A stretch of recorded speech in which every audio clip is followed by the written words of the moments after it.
One thing I remember, we started in there, well, I was driving an ambulance, so we unloaded off of the LSTs onto, well, I called them pontoon, things that had 2 outboard motors on it. Of course, it's pitch dark, and we're coming into the beach, and they hollered and said, "You can't come in there because there's mines in there." And boy, he backed that thing out of there. And they motioned him in another place. My buddy said, "Let's get up in front and watch her hit the ground."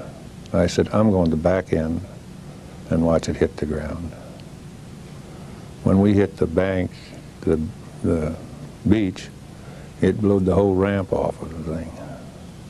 So we sat out there in the wide open spaces with, well, the biggest 4th of July I ever seen.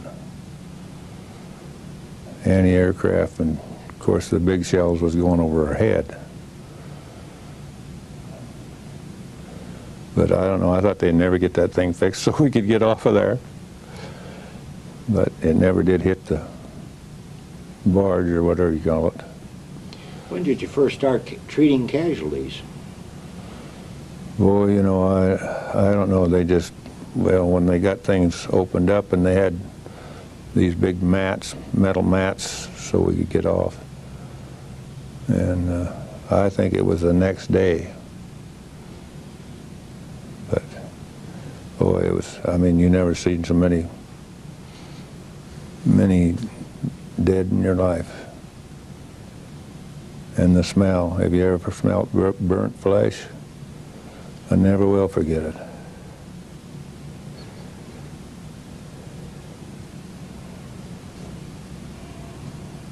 So you were in the air over Normandy. D-Day, I was on the first B-17 bomber that went over. You remember what you bombed? No. What was it like?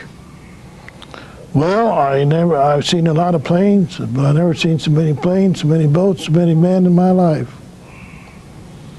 As of yet right today, I've never seen that much in one clutter. What was the ack-ack like? Thick.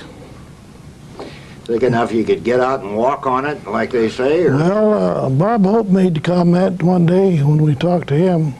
He said it was so thick. He said, "We let the landing gear down and taxied on it."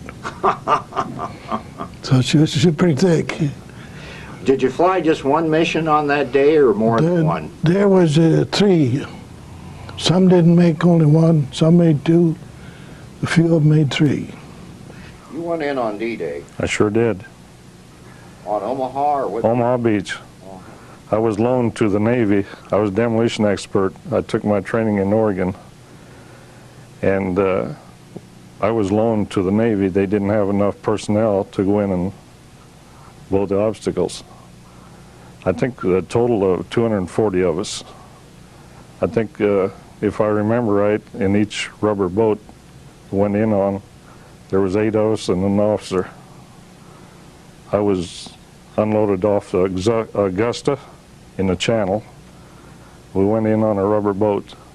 General Bradley was on Augusta at that time watching. Right, the Augusta was his command Right, jet. right. That's the one I dropped off the side on. Where were you on D-Day? I went in on the Utah Beach. On D-Day, it was, I was out in the channel, but we went in on D+2. And, well, I'm telling you, that beach was still hell. But we finally got in through there, went on in, and walked from there clear on in. Oh, I don't know exactly how far in we did get. We hauled them from the front line back.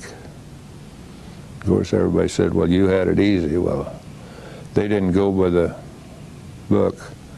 They were supposed to carry them back for a race, but we drove right up on the front line and picked them up. When did you know what you were in for? Did they let you know at all? No, there was nothing said. We had made a mission the day before, and nothing was said. We had rumors. Well, the rumors was that we was going to jump the second. Or the second was one of the paratroopers. Of course, that was the Miami gals that put that story out. Because they went around in the blackout and fell down after they had paratrooper boots on. See, they had that all figured out. Because the paratroopers jumped first, they got paid first. We left at 4 o'clock in the morning, get in there in time to blow everything. I had 2 belts of TNT strapped around me, a roll of primacord, a roll of fuse, and 2 boxes of detonators. We went in, and the primacord is potent. On the wooden obstacles, all you had to do is make a couple wraps around it and set it off, and they would blow completely off. The TNT was used for the steel barricades. Well, hell, you went in about 2 hours before the first wave. Sure did, sure did. Now, what we was for was to bust a line. That's how I got shot down, was trying to bust a line. There wasn't very many of us left out of 240. They were hit. I'd say maybe there was 21, 22 left out of the whole bunch. Well, we still had all the planes coming over and strafing us and everything else. It was a mess. In fact, there were several times we had to duck down and even use some of the dead soldiers for protection. Did you get into San Lo? We went through there, Was much left? just a pile of bricks. I don't remember the date, but we were setting, you know, there wasn't much for us to do in that little space outside to run up to the front line and back. But when one morning I got so I could tell the sound of the planes, whether they was ours or who, and somebody said, "Here they come again," and I said, "No, them's ours." And you never seen so many planes in your life. We could stand there and watch them open the bomb bay doors. And there was supposed to be like 5,000 bombers, and they just put that thing to a pile of bricks. We walked up to where the hedgerows started. And from then on, it was hell getting through them hedgerows, because you never knew where there was a machine gun nest or something like that. And we finally got through that, and, well, almost. On, let's see, I was up there till, I believe it was either July 9th or 10th. We were on just about the last hedgerow, and we all dug down in under the hedgerows, and we got 5 of us were wounded. A German 88 hit a tree just practically right on it, and 4 of us did survive. The 5th, I don't know. I think he lived about a month, because a piece of shrapnel went right straight into his brain. And I was wounded in my right shoulder. But inland about 20 miles, I remember, about 11 o'clock at night, there was a bullhorn come on and said, "Gas, gas, put on your gas mask." We'd really hit a gas dump. We had gas-impregnated clothing on. You know what that is? Yes. Is that heavy? And a lot of them threw their gas masks away on the beach. Figured they'd never need them. But I heard one sergeant tell them they was screaming and hollering out of their mind. They said, "Die, you bastards, we told you to hang on to your equipment." That's what it was for. I don't believe anybody's ever mentioned I've never heard it on the news or anything. that there was a gas dump there. I put my gas mask on, I pulled the straps as tight as I could, I checked the hoses, I grabbed a blanket, I wrapped it around as tight as I could, and waited for it. But about 45 minutes later, they come on with bullhorn that the wind had changed and blew it the other way.